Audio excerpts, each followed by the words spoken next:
என் தங்கப்பிள்ளையே, இன்று தை மாதத்தினுடைய முதலாவது வெள்ளிக்கிழமை. வெற்றி விடியலில் என் குழந்தையை சந்திக்கவும், மங்களகரமான செய்தியினை என் குழந்தையின் செவிகளில் கொண்டு வந்து சேர்க்கவும் உன் வராகி அம்மா நான் இன்று உன் இல்லத்தின் வாசலில் நிற்கின்றேன். என் தங்கமே, பேரதிர்ஷ்ட வரத்தினை அள்ளி கொடுப்பதற்காக உன்னை தேடி வந்த என்னை நீ உள்ளே அழைத்து இன்று இந்த வராகியை மனதார நினைப்பாய் என்ற நம்பிக்கையில்தான் அம்மா உன் இல்லத்தின் வாசலில் நின்று கொண்டிருக்கின்றேன்.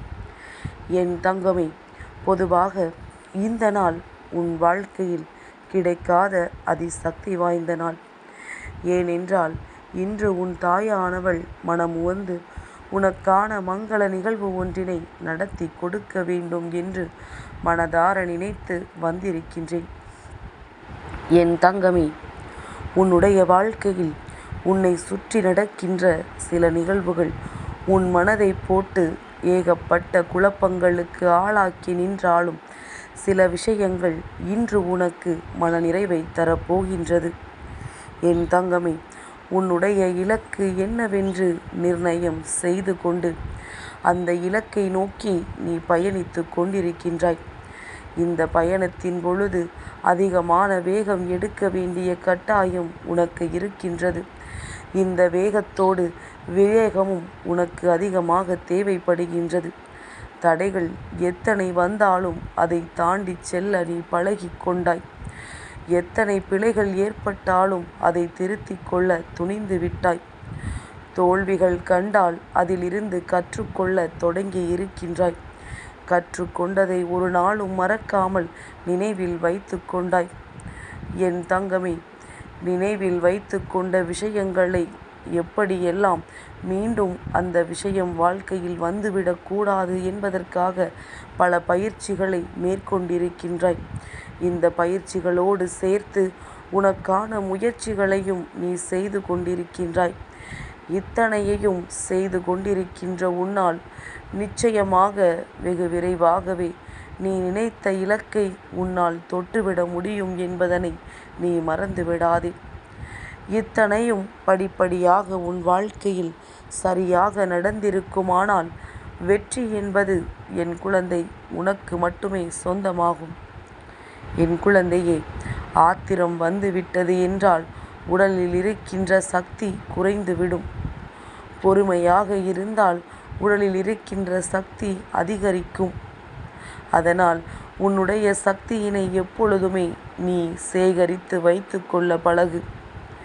என் தங்கமே, ஆழ்ந்த உறக்கத்தில் நீ இருக்கும் பொழுது உன்னுடைய ஆணவம், உன்னுடைய எண்ணங்கள், உன்னுடைய ஆசைகள் அனைத்துமே அந்த நேரத்தில் கைவிடப்படுகின்றது. இதையே நீ விழிப்பு நிலையில் இருக்கும் பொழுது உன்னால் இதே போன்று இவற்றையெல்லாம் துறக்க முடிந்தால், உன்னால் இதனை செய்ய முடிந்தால் நிச்சயமாக நீ யார் என்பதை உன்னால் அறிந்து கொள்ள முடியும். என் தங்கமே, ஒருவரினுடைய தேவை என்னவென்பது பொறுத்துதான் உன்னோடு உறவாடுகின்ற நேரம் நிர்ணயிக்கப்படுகின்றது. தேவைகள் அவர்களுக்கு உன்னிடத்தில் குறைய குறைய உன்னை பற்றி தேடுகின்ற அந்த நேரங்களும் குறைந்து போய்விடுகின்றது. வாழ்க்கையில் உதாசீனங்கள் நடக்கும் பொழுது நீ புரிந்து கொள்ள வேண்டிய மிகவும் முக்கியமான விஷயம் அவர்களுக்கு உன்னுடைய தேவை இல்லை என்பதுதான். என் தங்கமே, லட்சியங்களை அடைய வேண்டும் என்று எண்ணம் வந்துவிட்டால் 1,00,000 முறை தோல்விகள் வந்தாலும் அந்த தோல்விகளை கடந்து நீ முயற்சிகளை செய்து கொண்டே இருக்க வேண்டும். என் தங்கமே, வெற்றி பெற வேண்டும் என்று நினைப்பவன் தன்னுடைய முடிவை மிக விரைவாகவே எடுத்து விடுகின்றார்கள். அப்படி எடுத்த முடிவுகளை மெதுவாகத்தான் மாற்றுகின்றார்கள். ஆனால் தோல்வி பெறுகின்றவனோ முடிவுகளை மெதுவாக எடுத்துவிட்டு அப்படி எடுத்த முடிவுகளை அடிக்கடி மாற்றி மாற்றி கொண்டே இருப்பார்கள். வெற்றிக்கும் தோல்விக்கும் இடையில் இருக்கின்ற வித்தியாசத்தை முதலில் புரிந்து கொள்ள வேண்டும். என் தங்கமே, தளராத இதயம் கொண்டவனுக்கு இந்த உலகத்தில் முடியாது என்று சொல்கின்ற விஷயம் எதுவுமே கிடையாது.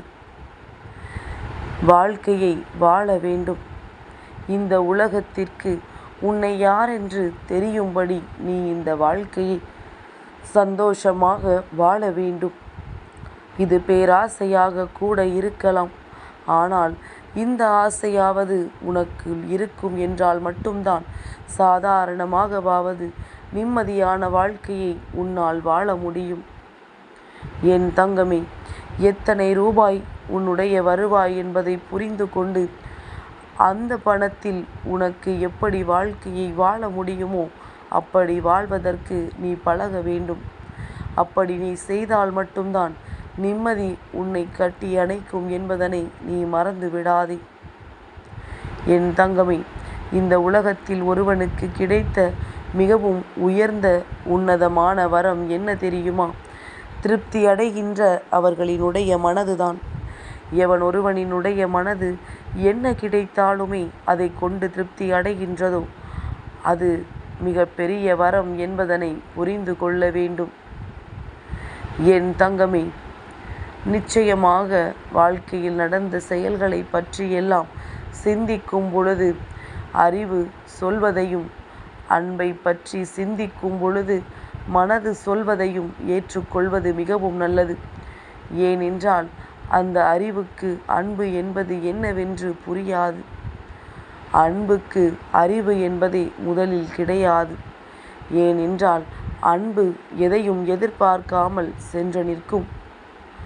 என் தங்கமே, உனக்கு உதவிகளை செய்வதற்கு எப்பொழுதுமே இந்த வராகி நான் இருக்கின்றேன். உனக்குள் நீ முயற்சிகளை மட்டும் கைவிடாமல் இரு. என் தங்கமே, நீ முயற்சிகளை கைவிடாமல் இருந்தால் அந்த முயற்சியும் உன்னை கைவிடாமல் இருக்கும்.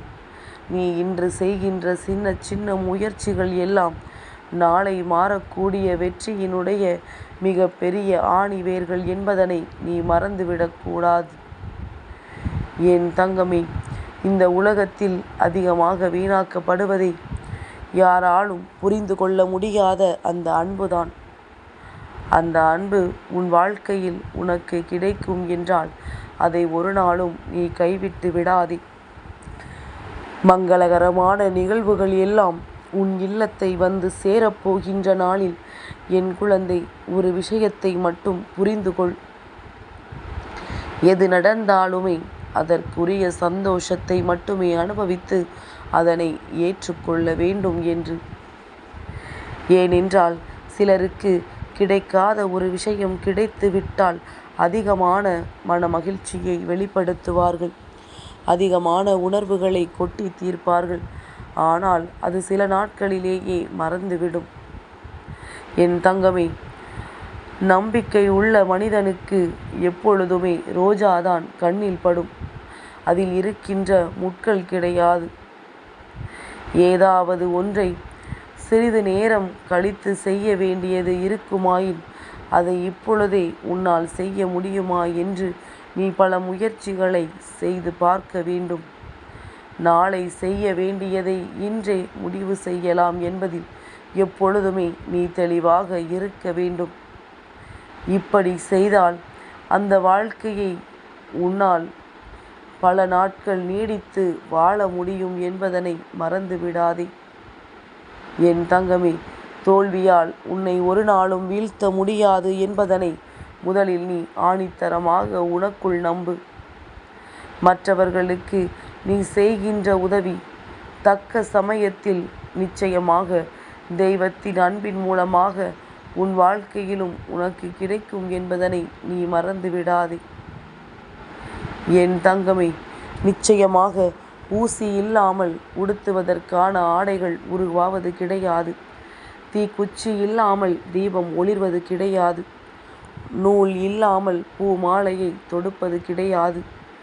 மை இல்லாமல் எழுதுகோல் எழுவது இல்லை.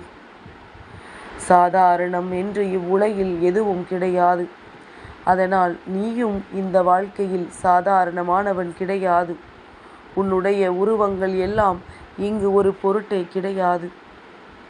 ஒன்றை உருவாக்குவதற்கு உன்னுடைய உருவமோ உன்னுடைய அழகோ ஒரு நாளும் தடையே கிடையாது என்பதனை புரிந்து கொண்டு, என் குழந்தை, இந்த நாள் உன் வாழ்க்கையில் உனக்கானது என்பதனை புரிந்து கொள். என் தங்கப்பிள்ளைக்கு இந்த வராகி அம்மாவினுடைய ஆசீர்வாதங்கள் எப்பொழுதும் உண்டு.